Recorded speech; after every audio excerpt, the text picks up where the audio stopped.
don't just come at me and be angry. Let me meet you where you are so that we can move forward. Because I can't tether.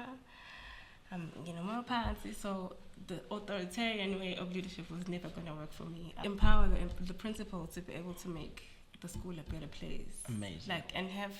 And also just have honest feedback. Yeah. Rest for you. Have you figured out, Ubuti, when are you most replenished? What about you? I can't sing. Akhona. He's making songs up. Okay, it's fine. Jesus, light of my life. Hey. Ngithanda wena. Jesus, oh light of my world. Ngifuna wena. Angithi akekho ofana nawe.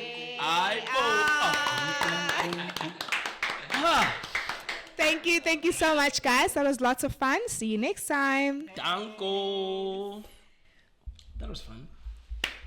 Do you ever find yourself in a no man's land? As if like you're going to another country and there's just that space where it's like awkward. Maybe you staying in township, but you study in the suburbs, and no one actually really understands the struggle that you have to go through as that person. Sanbonani, my name is Nhlakanipho Wakahadebe, and welcome to All Things Leadership Podcast.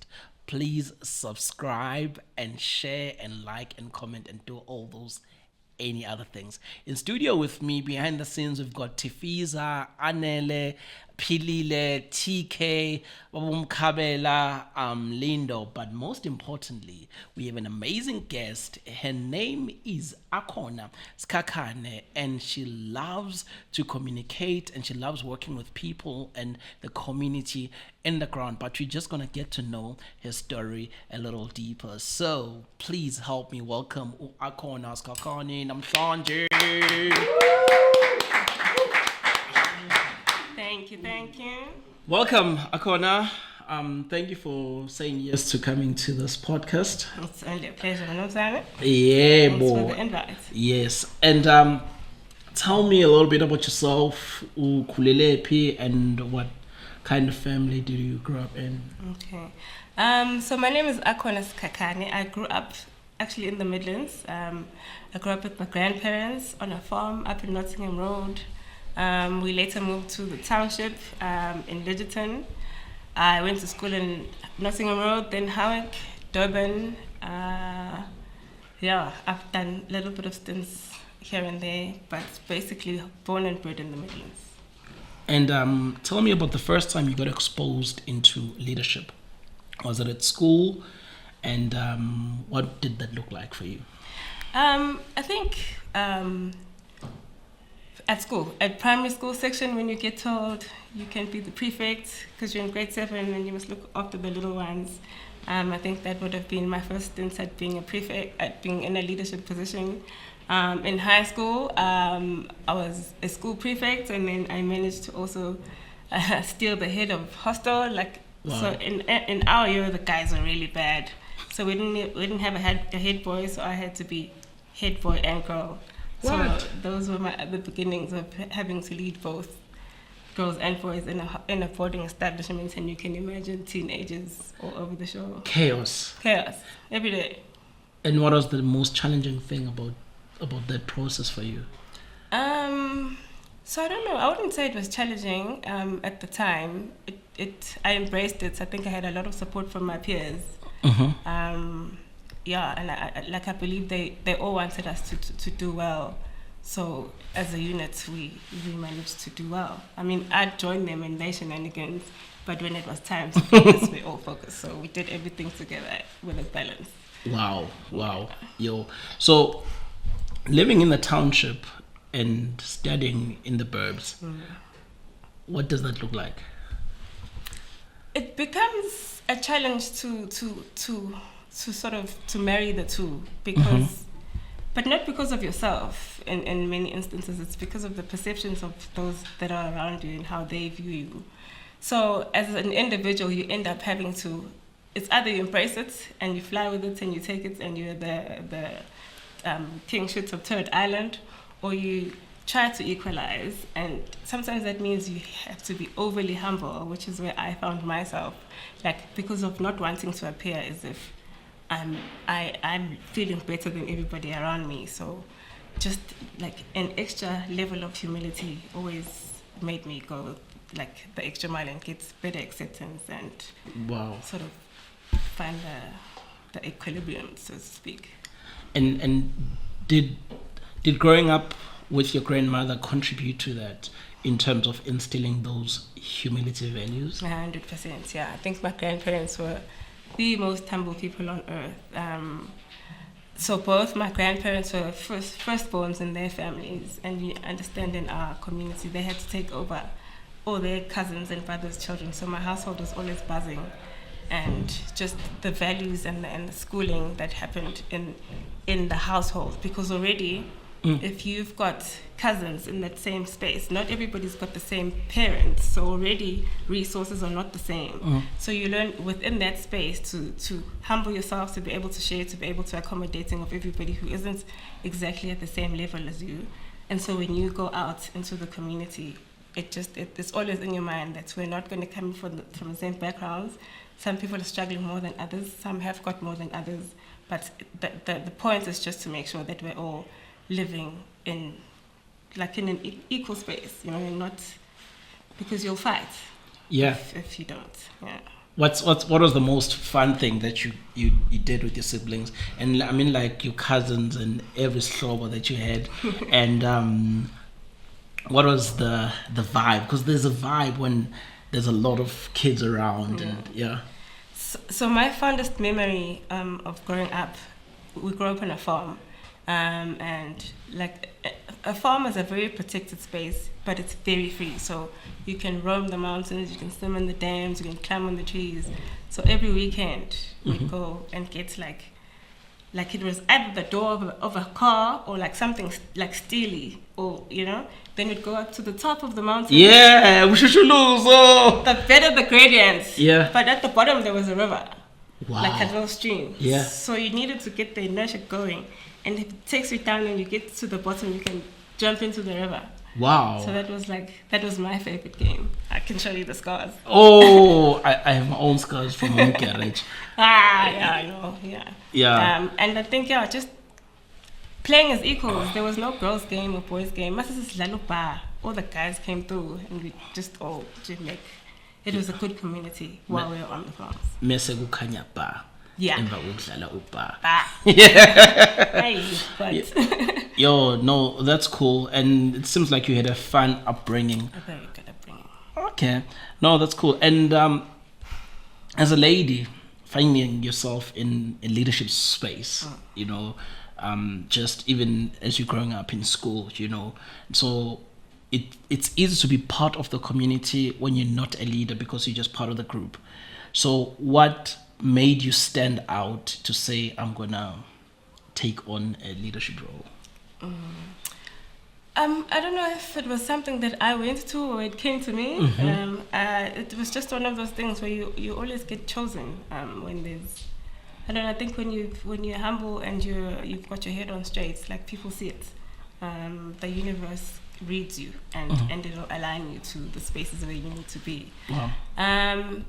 In terms of like gendering it, I think it's only now that I, like when I came to Michaelhouse, that I could see the discrepancies of what it's like to be a leader as a woman because this is a very male dominated space.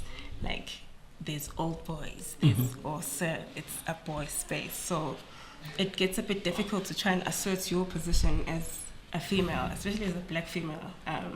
Like it's very easy to be brushed off. But you just need to, if you know what you're here for, if you know what you need to achieve, you just push that. It's not personal. Like people are coming with their different characteristics, their personalities, their backgrounds. If you're going to personalize all of that, you're not going to get anywhere. But if you know what your task is and you know that you need to get over and complete it, you get there. Yo, but that's a different mindset shift. of which I'm just going to ask you, what made you want to study psychology? Why psychology out of all things? Did you choose it or did it choose you? So you know when you're a kid and everybody asks you what you want to do and you're like, I want to be a doctor, or I want to be a pilot. And Tina, as black people in the 90s, like it was always those, like if you really wanted to impress somebody with your answer, I want to be a doctor or like a marine biologist. So actually... The doctors are actually striking these days. You see? Yeah.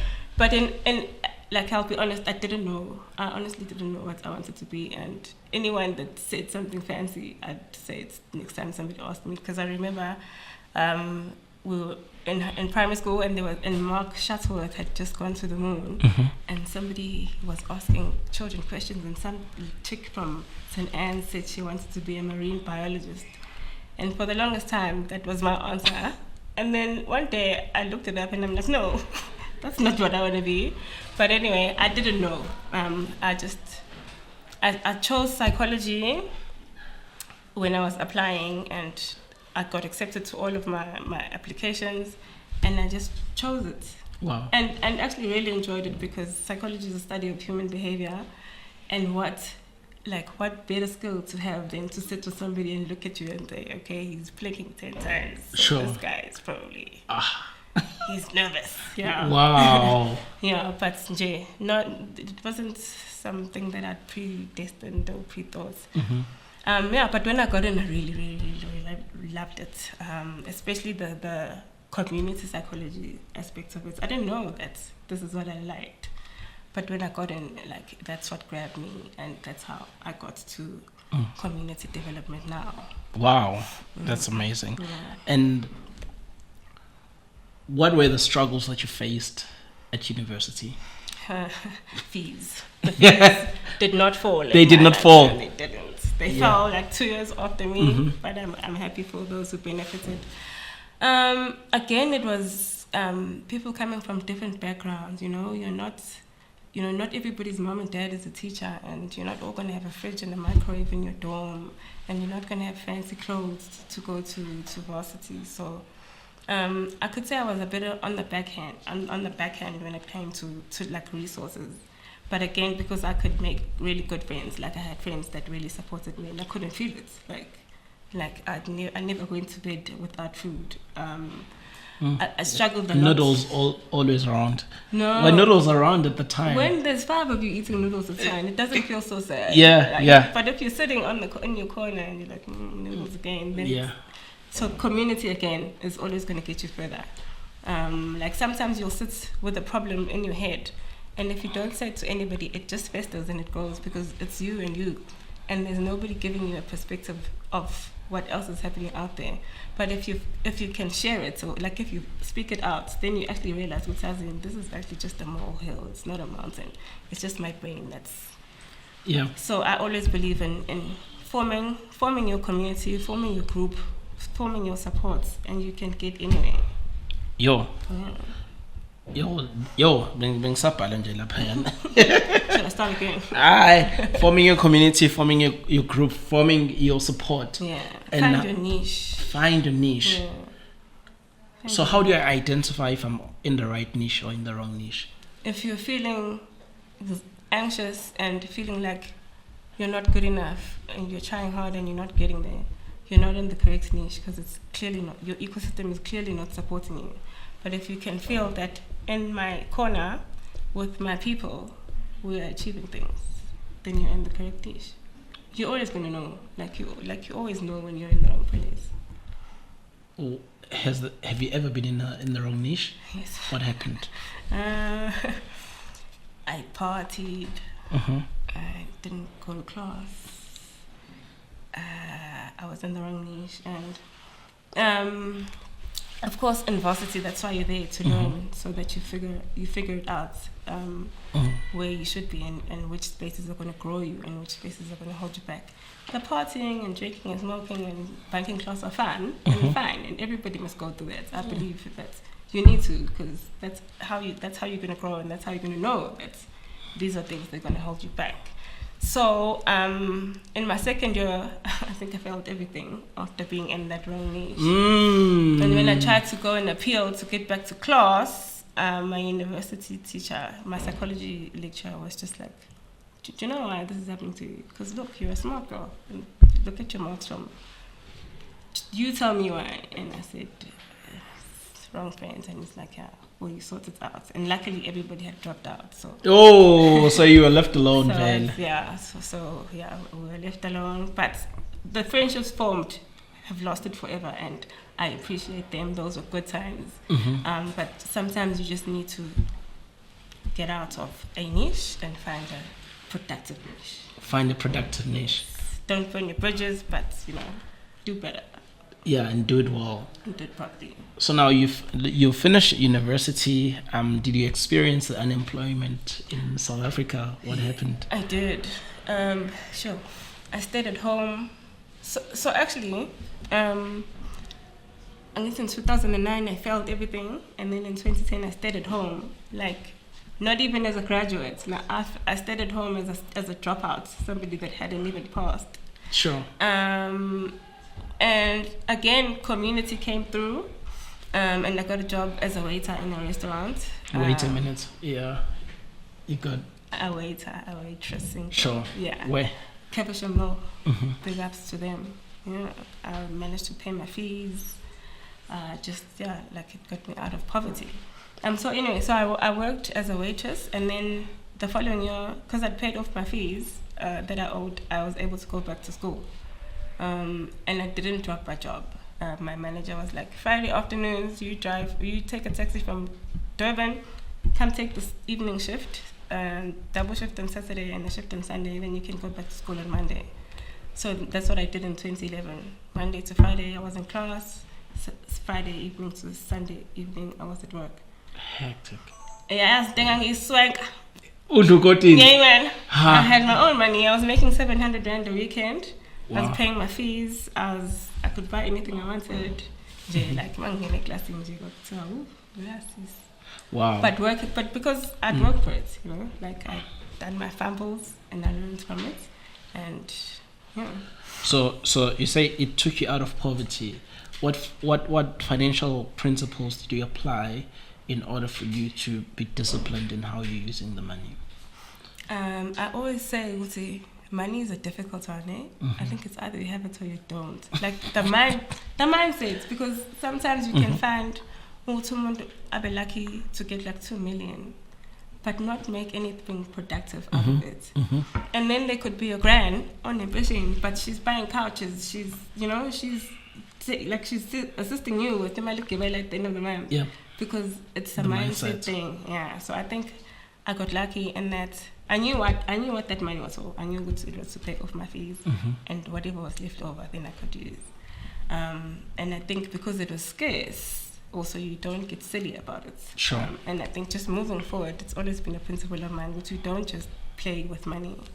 You need to think about it. If you don't need it, like if you can get from A to B using something that will cost you 100 rand and there's something for 500 rand, go for the 100 rand thing. I don't do the same thing. Sure. So be responsible in using your finances. Yes. That's amazing. If you can keep warm in your 100 rand jackets, why must you get a 5,000 rand jacket? So that's going to keep you warm the same. I think what contributes to that is like pressure and trying to impress abanye abantu who don't care about you as much as you think they do. I did have that mindset as well, because the township friends. Yeah. What I observed is that in the township you could wear clothes that are worth 10,000 rand and not have money to go and register at school. You see. And yeah. And you're the talk of town, but it's Jampil. It's Jampil. It's Jampil, And so now you're finishing you finish your degree, after the struggle, and what does your life look like as a? You said you had you were a dropout, and Did you become unemployed, or were you employed immediately after school? So dropped out. So basically, school's Mhm. varsity ends in November. So it's all good and all November, December, because barely everybody's home. It's a party. January, February. Yes, I'm going to no man. I'm sitting here doing auction management. Yeah. You know, I know what Sun time engineering. The sun, you know, I know what time the cocks crow. Yeah. I know what time the auntie comes to drink her tea. And I think it was around April that I got my job. So it was, although it was a short stint, but I felt it because having been busy all my life up until now, you're sitting there and literally just sitting there. Yeah. Yeah. And then after I'd completed my studies, both my undergrad and honors, then unemployment for real hits because I'd also just let go of my waitressing job. I mean, you can't be a waitress forever. Mm-hmm. And I literally stayed at home for about a year. Yeah. It wasn't fun. Yeah. But I didn't. So when I was sitting at home, not doing anything, I volunteered my time. Like, I joined the ward committee, and we just do little projects to empower the youth, like I help like with that. CVs, like show the younger kids what's available out there in terms of tertiary studies. Just learning and I think we need more of that actually in our communities. Yeah. I think our communities need to also open it up to us or to the youth. I'm not youth anymore. Yeah. So our community leaders also just need to open it up. I mean, I was lucky because everybody would be like, "Hey, Liang, she's smart. Like if we've got something to do, bring her on board. Yeah. She can come with ideas." So for me, that was available to me. Yeah. So I could share my whatever I had at the time. But I think it could be opened up a little bit more. Wow. And so how does a smart lady like you get integrated into the Michaelhouse establishment? Because it's an amazing school. It's one of the best schools, you know. And how do you find yourself around this space? What happened? Okay. Remember I told you I moved to Joburg for 6 months? Yes. So I was working as a recruitment consultant. So companies would want to fill a position and they'd outsource the HR, and then our company would assist with placing. And then this one time they needed an accounting somebody, and I had a friend who was very good, like he was smart and he was driven, and I submitted his CV for it and he got the job. So he moved from Maritzburg to Joburg and he just flourished. He was doing but every opportunity he got, he'd thank me for it. It wasn't even me. I just passed on his stuff. He's passed away. Lord bless his soul. Sure. But every opportunity he got to thank me, he'd thank me, and every day he'd want to give it back to, he'd want to do the same favor for me, because also at the time I'd left that job in Joburg because I didn't make it in Joburg. And then eventually one day, God gave him an opportunity. It was an organization. Can I say organization's names here? Yeah, It feel was free. an organization called Foundation for Professional Development, and they had sort of an internship program for different disciplines, and there was psychology as one of them. So what they'd do is they'd handle the HR, and then they'd place you in an organization. So I got placed in an organization called Youth for Christ. Really? Which one? But Peter Marisburg, my kitten. Lies. I swear. What? You know them? I worked there. Really? I promise you. When? My kettle team will see you. When was this? Serious? When you were busy with varsity. Which year was this for you? 2015. Yo, I was gone. Really? I was gone. I was there 2009, 2010. Oh, okay. Yeah. So you know Otine. Oh, Tine Chikunduru. Yeah, he was my manager. Shout out to Tine. He's coming to the podcast. Really? Yeah. Okay, cool. Yeah, he was a really great leader. So leadership you learn from people like Otine, selfless people that Otine just wanted people to be better. Yes. That's it. He was interested in the youth, and he just wanted Ready to empower young people, yeah. This was actually during my honors. So they let me continue studying, and then do the internship. And my manager at the time, my director, was Mrs. Sunny Ndlovu, epic woman. That was a leader. She was From a Durban? powerhouse. She lives in Durban now. She was from Swaimani, staying in PNB, and has now relocated to Durban. She was fierce, that one. Tanae knows. Yeah. Yeah. And so she wanted people who want to grow and people who want to make themselves better. Yeah. Yeah. So I'd go to my classes. I think I used to attend three a week, and all the other days I'd be working. I was in the outreach team. Oh. Yeah. And so You in the outreach team. So you actually working in the ground with the community. With the community. You go see the homes. we're in there. Yeah. So there's cases that come from the facilitator department. Anything that needs like ID, counseling, whatever, then they'd refer them to us. And Then we go to the home. Then my team would be the edutainment team. Is it? Yeah. yeah, I used to edutainment. dance for employment. Was Imagine. Did you meet Stiza? No, I was long gone. Okay. Those ones were also like energy. Yeah. I think it was a really good program. Amazing. Like you integrate like you learn out of dances and the skits that Yes. they do, and then Yes. children are able to 100%. open up. And Yeah, it was the first time when I went to an interview and they asked me to dance. Imagine, lapha ngigqoke very cautious no tie, and then they play drum and then you gotta dance. Hey, it's a job, man. So Yeah, you quit. sorry, it's missing. Yeah. It's all right. So then the next year, YFC took me on. So I was off the internship from Youth for Development.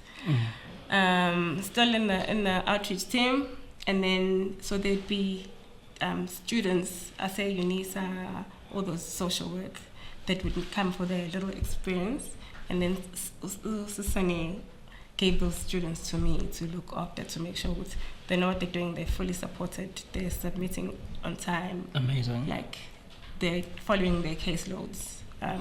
So again, I got identified there as somebody that could take that on. It didn't sit well with some of the older members of the team because, if you've been there for longer, why now with this girl? Anyway, but when favor locates you, that's what happens. Thank you so much for watching this episode. I hope you're enjoying it as much as I do.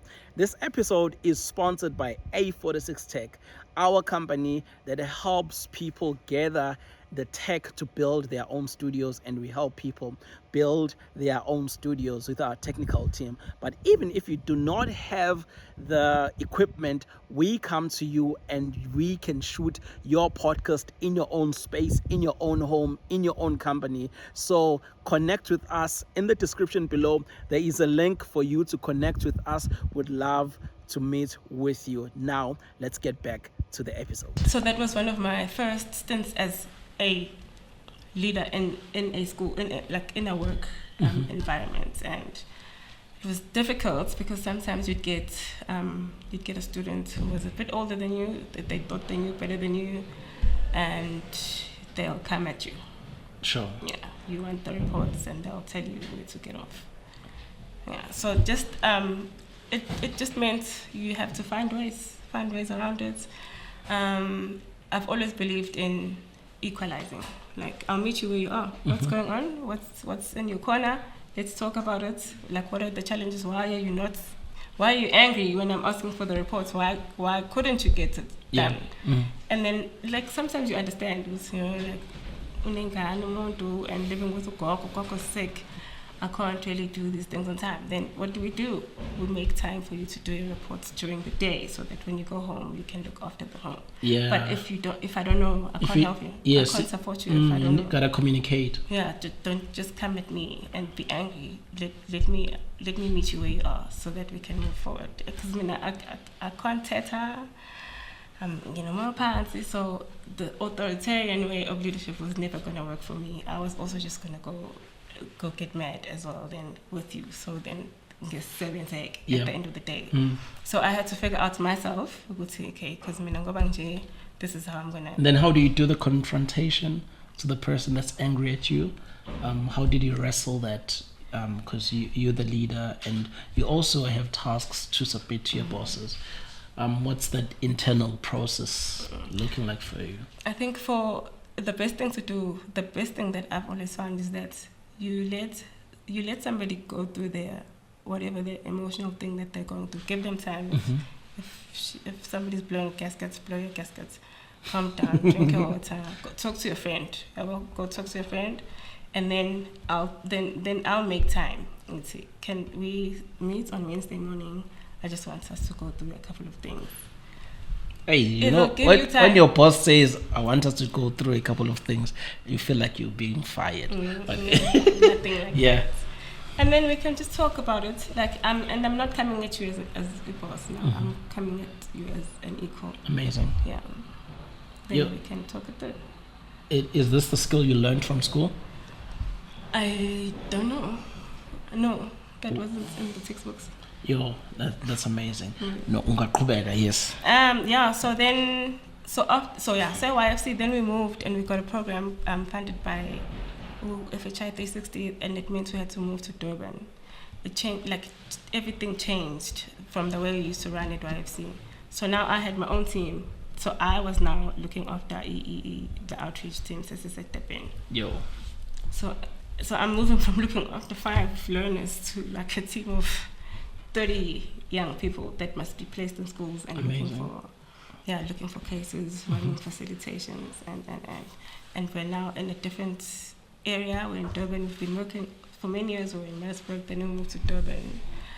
And then I got blessed with a boy. I got pregnant in 2019, and I was living in a flat with the bare minimum, just like if there's a bed, there's a fridge, there's cupboards, there's food. And then I thought to myself, no man, I can't raise a person here. I mean, my upbringing was epic. Like there was a farm, there's no way I'm going to bring up a little boy here.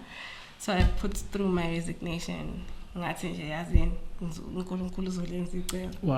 I knew there was going to be a little bit of money coming through, so I made a plan to start something that was going to generate to keep us going.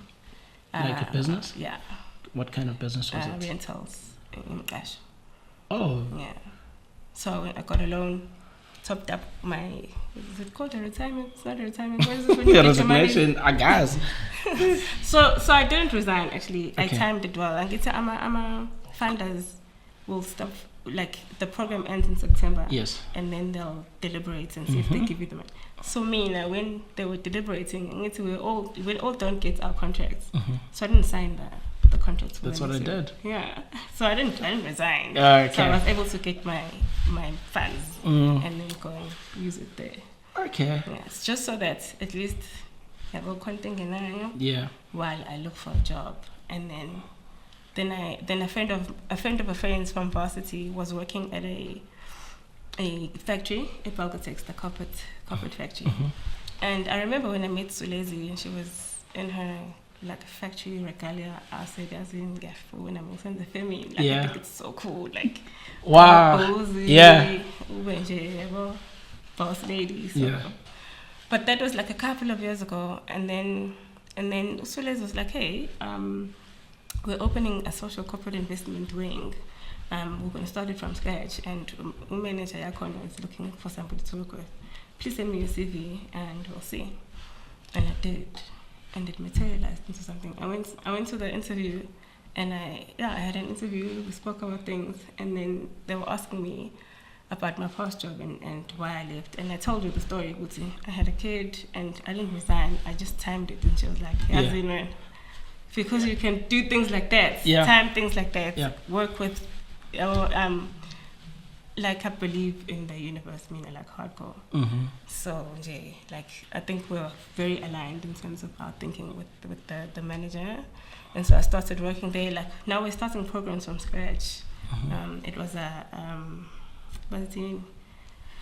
the empowerment was so that people run their own businesses, so that we're not giving handouts and creating dependency the whole Love time, it. but let's help you start your business so that you can like run it and own your stuff and be proud of yourself and look after it and make sure that it grows. So we ran those programs. So from 2019, 2020, and then to 2021. Then one of the projects was a corporate job for one of the schools here at Tutuk. So I met with the manager that was working here. Her name was Amy, and one of the trustees. And then we worked on this project and did a classroom flooring with one of our entrepreneurs that we'd trained. Yeah. And then we just got talking, and then a couple of months down the line, Amy's like, "Hey, I'm resigning. So here's a post for you if you want to apply." What? And now I'm thinking, working close to home, like 7 minutes from home. Yeah. No more Peter Brown Road stuff. Let's go to Insetsun's logo. Yeah. So I applied here, and I said it was the hardest interview I've ever been in my life. They were like, How did it look like? Please paint the picture for me. boardroom, long table. There's old boys, like 60, 50-year-old men that are running their own companies and are Michaelhouse old boys are serious, like a CEO of Trafalgar. They were like serious men, and they're asking me these questions, and I'm like, yo, my word. And I think if it wasn't for Pastor Chris Mayer, he's my manager, he was sitting at the corner there, and he just had this assuring face, like, that's what's coke. The whole time. Because everybody was so stern and serious, and I didn't feel like I was answering well enough. But every time I felt like I'm drowning now, I'd look at Chris. There was like an assurance. Yes. Then I'd keep going. Wow. Yeah, but I think being a local helped, and just having done what I'd done in the past. Also, wow. So now you're coming back to your own community. Now you're coming back to work in your community. What's the feeling to come and bring transformation in the local community? I was ecstatic. I had tried when I was at A46. I tried to get some groups to come down to Maritzburg to like join in, but it was just too far and it didn't work. Now, and I could do it here. Like it felt like, when you go and work and you come back home and you can buy groceries and you can buy a couch for your family. That's what it felt like. It felt like I could do something for my community. Like empower the principal to be able to make the school a better place. Amazing. And also just have honest feedback. Yeah. Because in the NPO space, what usually happens is that we all sit in our big boardrooms with our big social corporate investment funds and think, so when I'm a iPad lapaya. As guess what to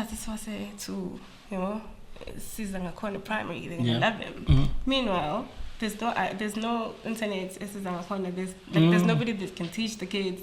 Now I'm a para says what's going my iPad. Now you're just bringing chaos to the school. Yeah. Whereas I think if you're of the community and you want to help the community, it's important to be work from the bottom up. Form the relationship with the school, form the relationship with the teacher, form the relationship with the children, so that you know what they need. I'm an iPad school anyway. The kids just need pencils. Sure. Can we get our pencils? And do you remember the first projects that you worked on in this post, and what was it, and what was amazing about it for you? So the first thing I had to do was meet all the principals. Already that's human interfacing, and for me, I'm in my niche now. I'm flourishing, and I've got to understand all the different schools. So we're looking after 16 schools. Yes. There are a lot of misconceptions that we have about our black schools. We always think they don't look after their staff. The teachers value they're failing because the teachers value the failure syndrome. But we don't know. If you go in there, you have no idea how hard those people are working. Like there's people that are going home at 11 o'clock to make sure that there's after school revision being done, because they know it's once the kid goes home, Yes.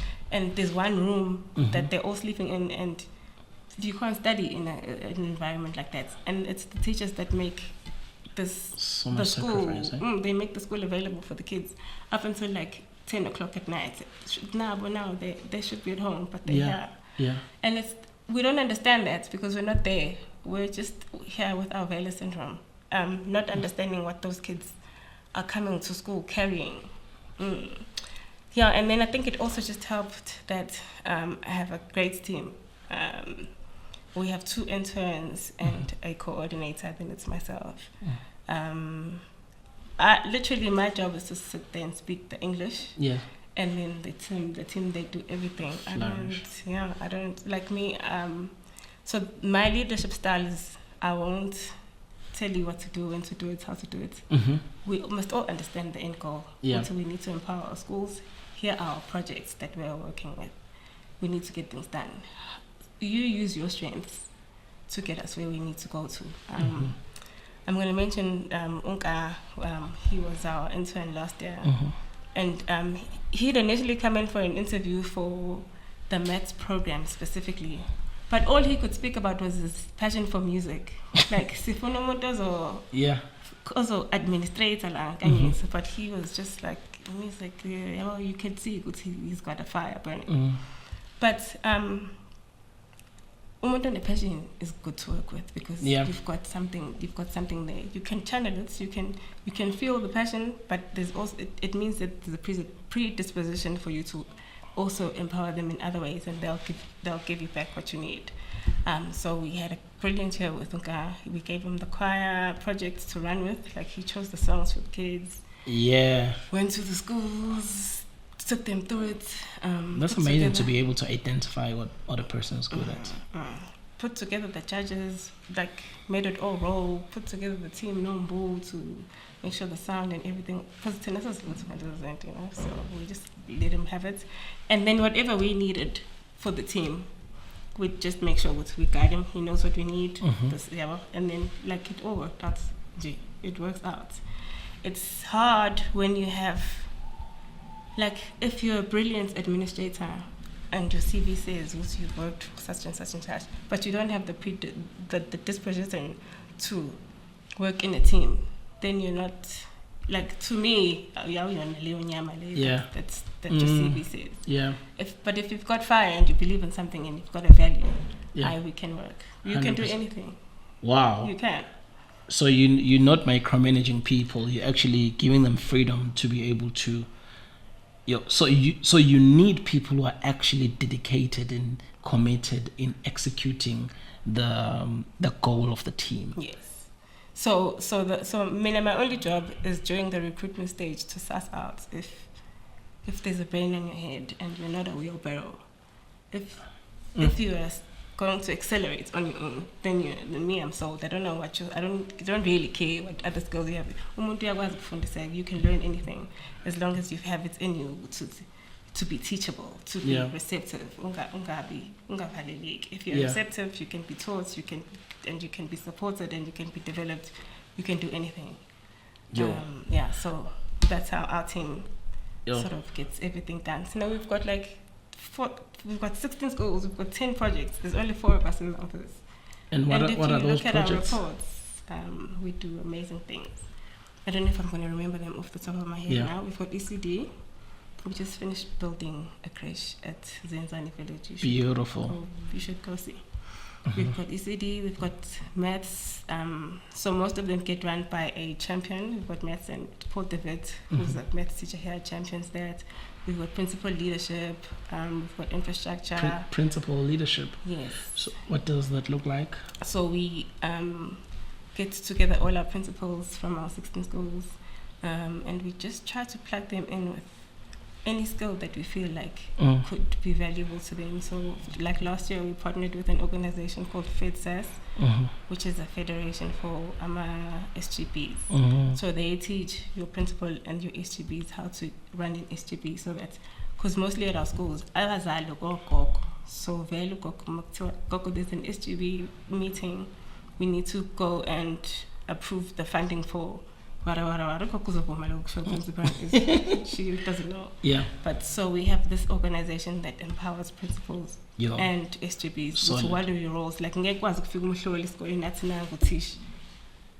like it needs to go through the SGB. They Sure. need to they need to see is it the fit for the opening.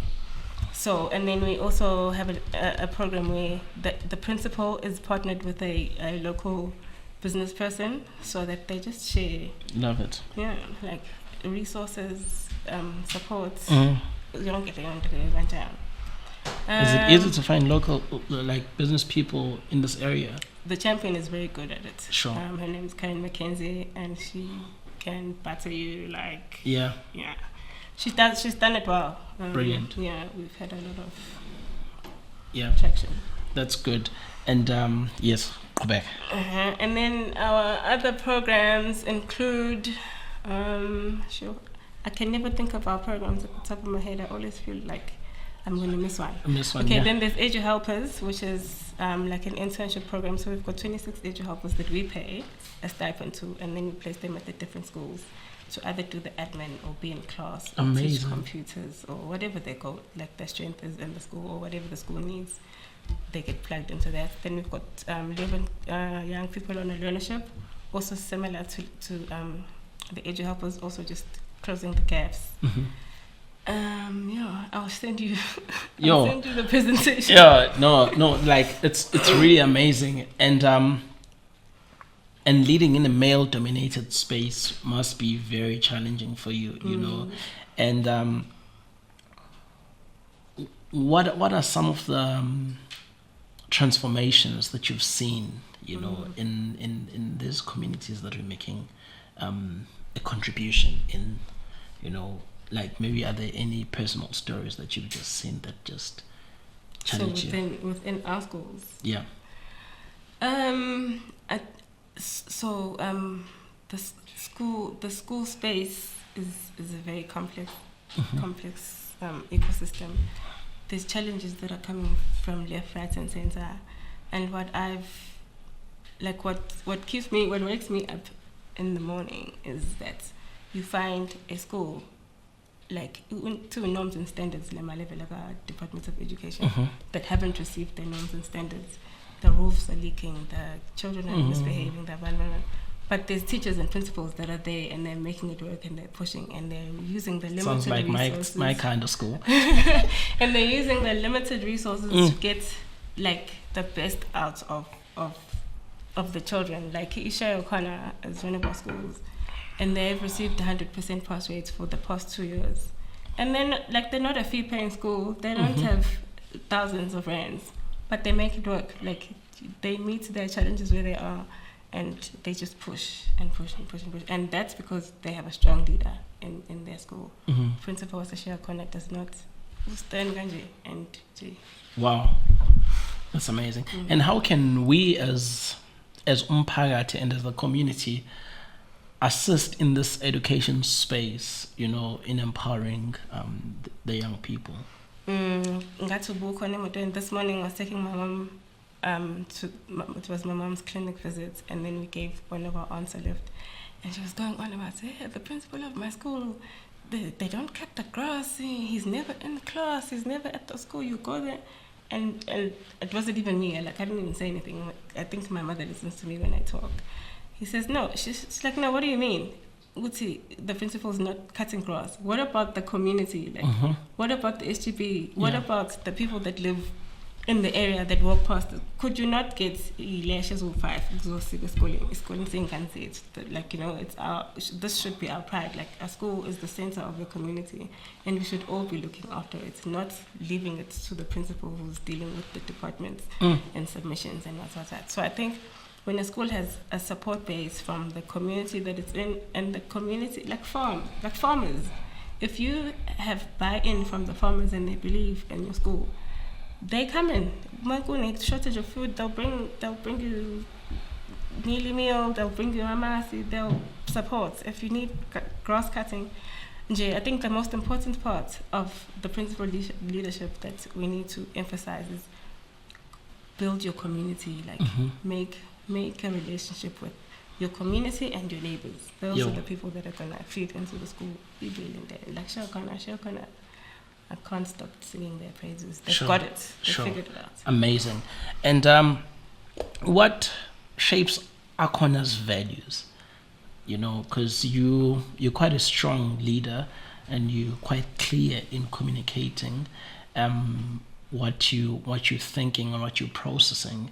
And what are some of your core values that you're living with? Have you ever been in a talking stage with like a possible girlfriend or like a possible partner? What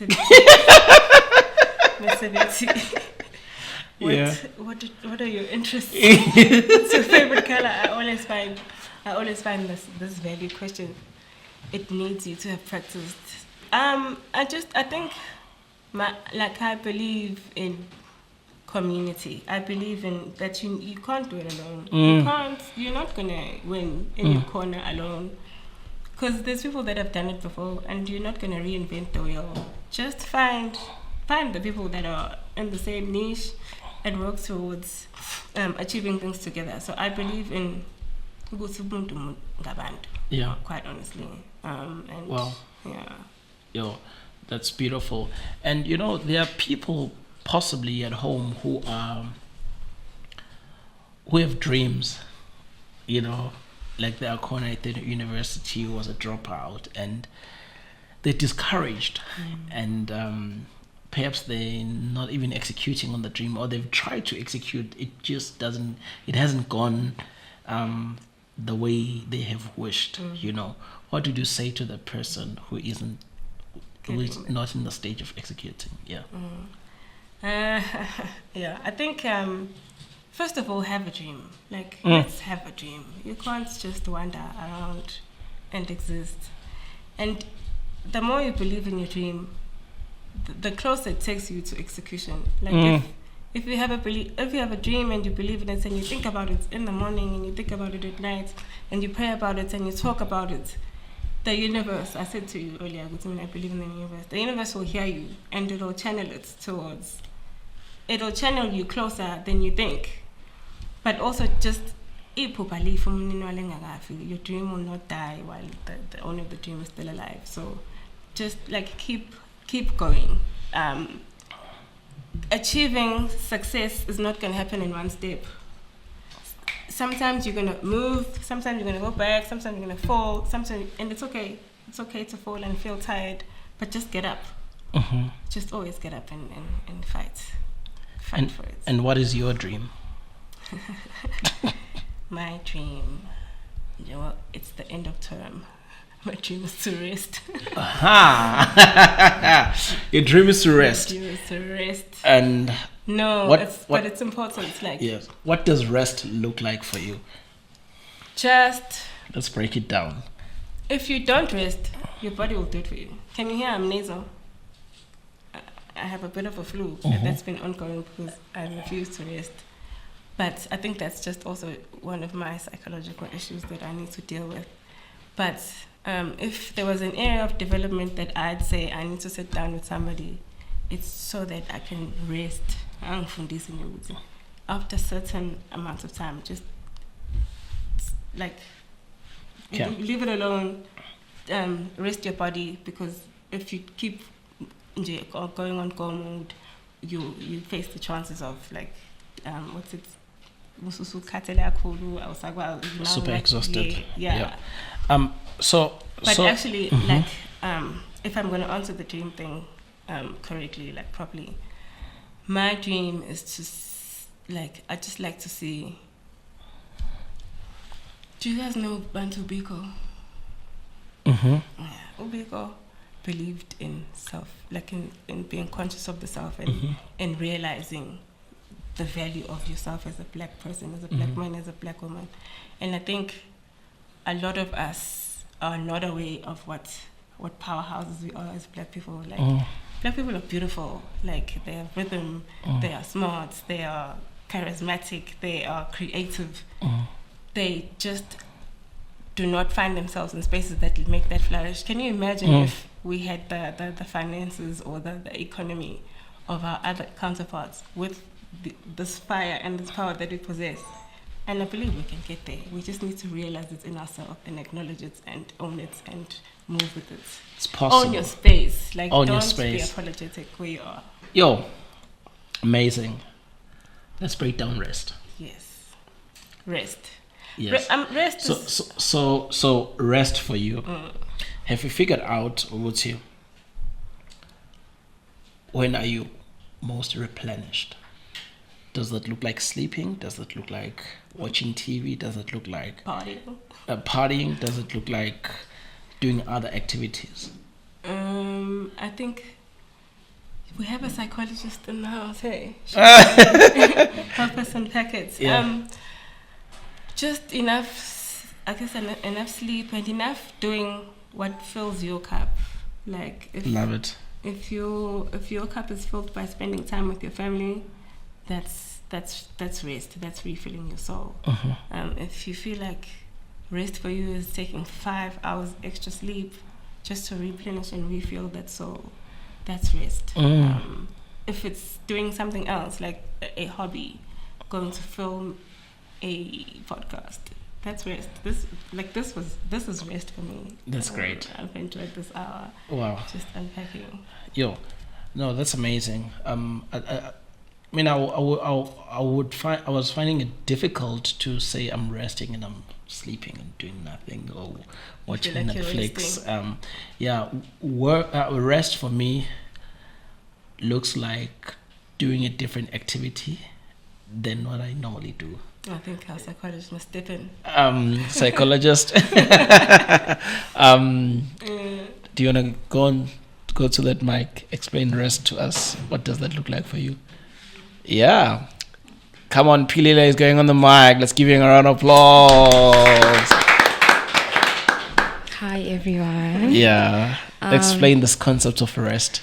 I think for me, it's just like as Sis Akhona said, like it looks different for everyone, you know. For me, resting means like not doing anything that stresses my mind and my body. So I think it's just, for me, it's sleeping. I don't want to lie.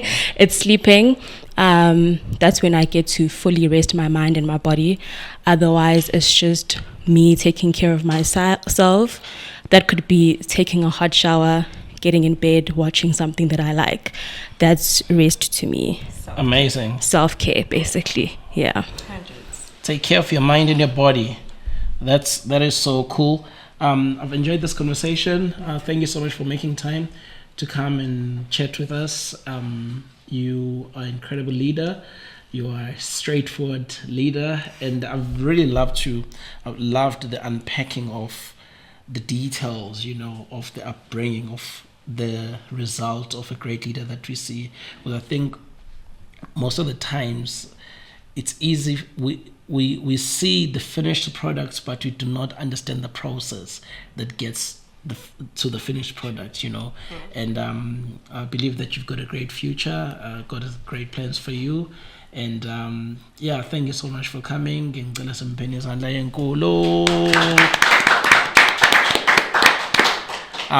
you want to say goodbye to our viewers? Tell them to subscribe, please. Subscribe. Thank you very much to all our viewers, and I'd just like to thank the team for inviting me here today to come and waffle on. Please do subscribe to the channel. Like, share, subscribe, comment, Thank you. From us, All Things Leadership Podcast team, and Sis Akhona, we're out. We love you. Danko. I think this was the greatest sign. This is the most amazing sign out ever. Really? Yeah. Yeah. How long did you go for? Okay, that was enough rest for me. Yeah. Give us some feedback. Because we were talking. Thank you for inviting me, for real, guys. Yo, okay. Anele, so go. It was good. I have lots of questions, but Are we recording? Still? Oh, we're still recording here. We can have a Q&A? Okay. Still recording. Press record, bro. I'm your good mic, Anele. Okay. Might really better. I should have just widened. Okay, Q&A. Not hard questions. No, it's what you mentioned. Thank you for sharing, Sis Akhona. I think you've mentioned so many different things, and you have shared so much detail on like just youth empowerment and how people can get involved in different schools and all of that. But I think the one question that I have, for instance, let's say there's a person out there that has finished studying or is currently studying, especially education or psychology. How do you now, how do that person get involved in such things and like in such NGOs? I think you mentioned edu something where like it deals with people that are studying or have finished studying and that are implemented into schools and channeled into the right schools for their skills or for their experiences and all of that. So maybe can you just please share, how do a person go about those steps in order for them to not just sit at home and do nothing, but to actually volunteer, just like how you did, volunteering yourself to your community? I think volunteerism is quite an important aspect in, in young people. Like young people don't volunteer. Like people want to be compensated for their time.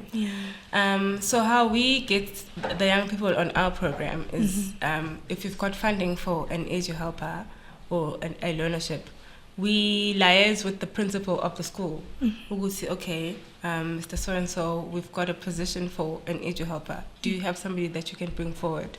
Because it's important that it's somebody that the principal understands and knows Guti will understand the culture of the school, and because they look after them, so it's not the office, so they need to have the relationship.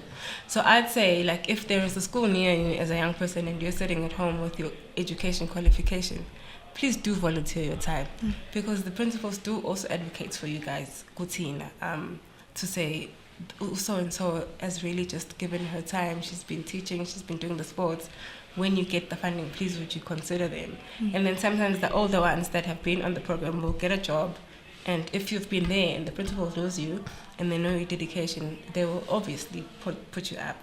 So we don't do the recruitment from the office, it comes from the school. Yes. And then another question that I have, I think you mentioned that your team started this organization from scratch.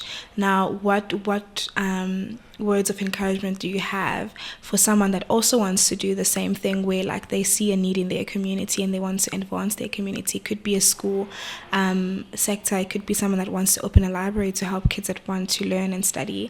It could be just like youth empowerment in general, where you see a lot of youth kids. There's no like sport field or sport ground for them to play soccer, but you see a huge need for them to get together and learn and be empowered. So I think, so the starting an NGO from scratch, I will not take that story. That wasn't me. I was hired to come and play the supportive role when it was rolling. But I think in terms of doing it in a community, it's important to get the buy-in of the community leader. Like your ward councillor must know you and must know what's Akhona. Like Siamazo before that, she's been studying and she's been trying, and she's a good example for our kids, because you don't also want to give your youth over to somebody who's going to then get them into Wunga or Sagat dance when it's parties and the vision is not what it is. So I think if you're living in a community, be well vested in the community groups that exist. There's wards that have Tuama war rooms. They have meetings, like I think it's monthly, and they discuss the different aspects of the communities. There's a youth desk, there's a Dala, there's disability, there's sports, there's business, there's also, and nobody sits in those seats, because in our communities we don't want to get involved with, especially as young people, we don't want to get involved with because we know they've got their own people. But get yourself in there, and there's a lot of opportunity to start from there, and then get your projects going with buy-in from your community, with buy-in from your political leaders, with buy-in from your peers, because you could also come up with this epic program, but peers are just like, oh, Tenasa, you're dancer, you know, and so you've got nobody to roll its ass with. So I think, I'd say buy-in from the community. Well, thank you so much. I really appreciate your answers and your insights. Thank you. Thank you. I got just two questions. Sure. This first one is basically like for you because you said like you know your leadership style, right? Because there's a lot of people who have different styles of leadership, right? People lead from the front. They'd be like, okay, guys, this is what we're doing. And then you said you are more like from leadership from the back, right? So you tell the people that because this is what we're doing. This is the vision, play to your strengths and execute. I just want to know, like, how did you get to that conclusion? Because like you definitely did know that this style is definitely not for me. So did you like try or did you like you just knew? Like growing up and you see the different leadership styles, I think it's also just a self-conscious thing that you know yourself.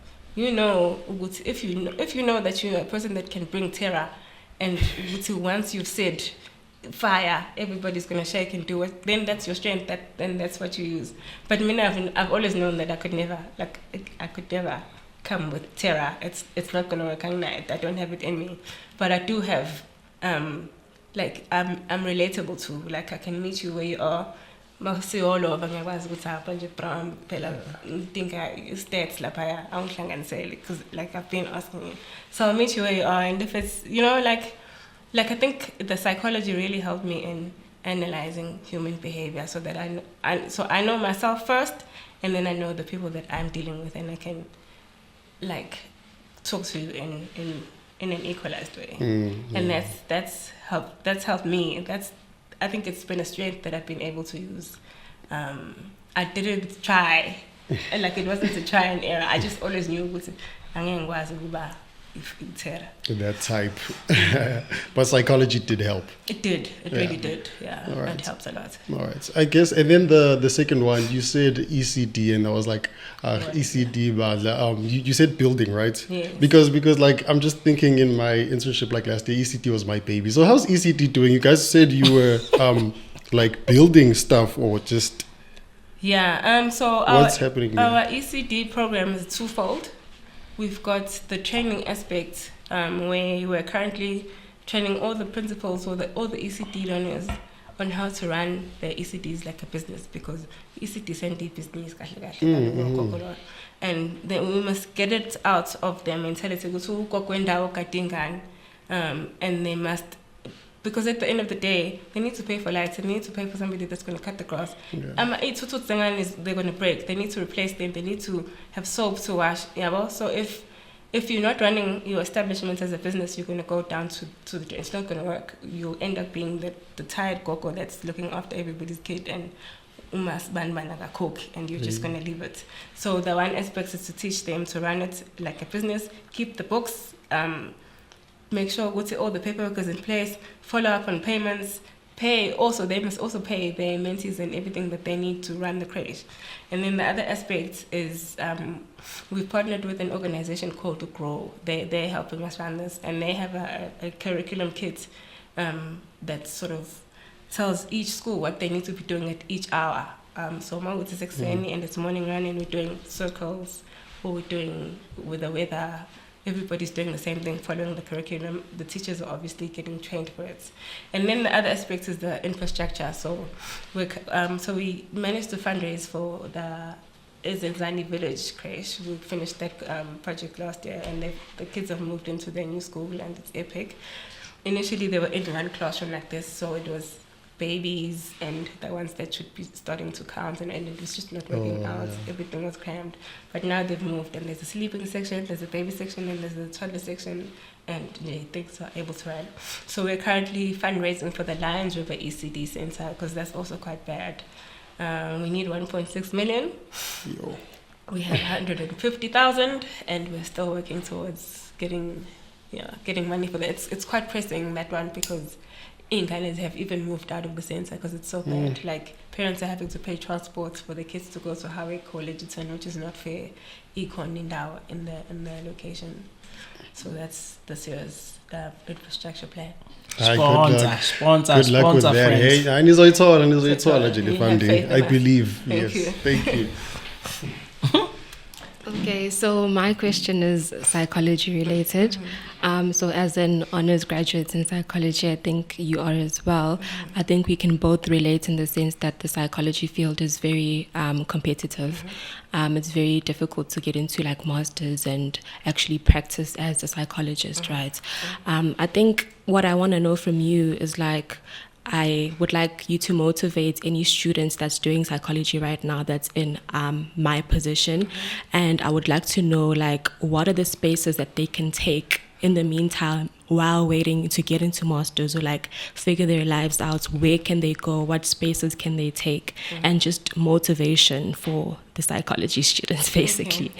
Well, first of all, I'd like people to not do what I did, which is leave it till too long. Just keep applying. Each and every year, the applications are open. Apply to a lot of institutions. Just open up your chances like that. And there's a lot of NGOs out there that deal with sort of with children, with social social challenges and like development areas. I'm big on volunteerism. Like, find an NGO, volunteer your time, and when it comes, I think you've seen the application for your masters. It asks you what volunteer work you've done, and it'll put you at a better position once you have been in a volunteering space. And also in the interview, I've never been in the interview, but I understand Wuti, they want you to share experiences. Like you can't get taken onto the master's psychology program with no life experience. You need to have seen stuff. You need to have experienced like different emotions and behaviors and all of that. So I'd really like say volunteer, find NGOs. There are many.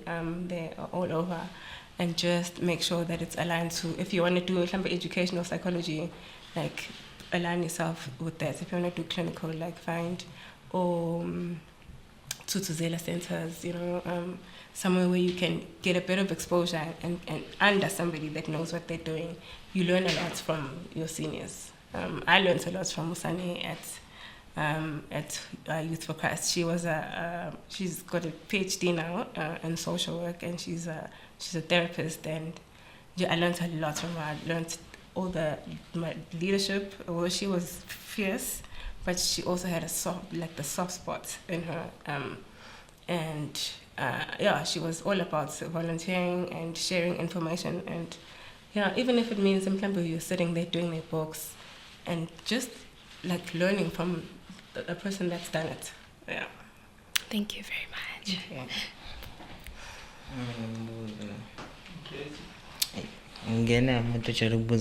But the question is Bonito. Okay. Psychologist, yeah. Like as a psychologist, like how quickly can you read a person? Like no, like you've been with him like to the young in your club. Second. Okay. So, like for this long period of time, like okay, I'm not a psychologist. Yes, senior honors.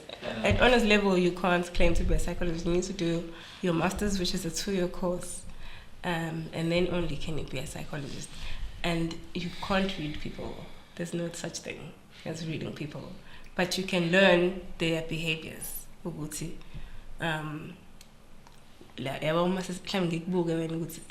hour, and I can see that you're shy, but for an example, like you can see somebody's shy, but they've got something in them. They just need to be pushed in the right direction. Like you learn that from just spending time and observing. It's not telepathy where you can read. It's just now you can do it. You don't even need a psychologist, but you just need to be awake and aware. It's a skill you can teach yourself. It is. Can I share something? I read a book called The 5 Love Languages because I was struggling with the leaders I was leading, because I thought I could express the way I appreciate them the same way my way, you know. And what I learned from the 5 love languages is that people receive love differently, you know. It's interesting because I was reading a book for married people, and I was very single, you know. But it taught me a lot, you know, about how people behave, what people appreciate, how people reciprocate love and give it. Then that shaped me into leading differently, you know, because I kind of know what this guy appreciates if I go to his soccer game more than having coffee with me, you know. Another person, people who love gifts, that appreciate even the flower they planted themselves. If you pick it to say this is yours, they're like, oh my gosh, oh, Lord, you know. And other people enjoy quality time, so people respond differently to how you engage with them, you know. And that really helped me in my leadership. Yeah, it's good to be observant. Yeah, You need to be observant as a leader.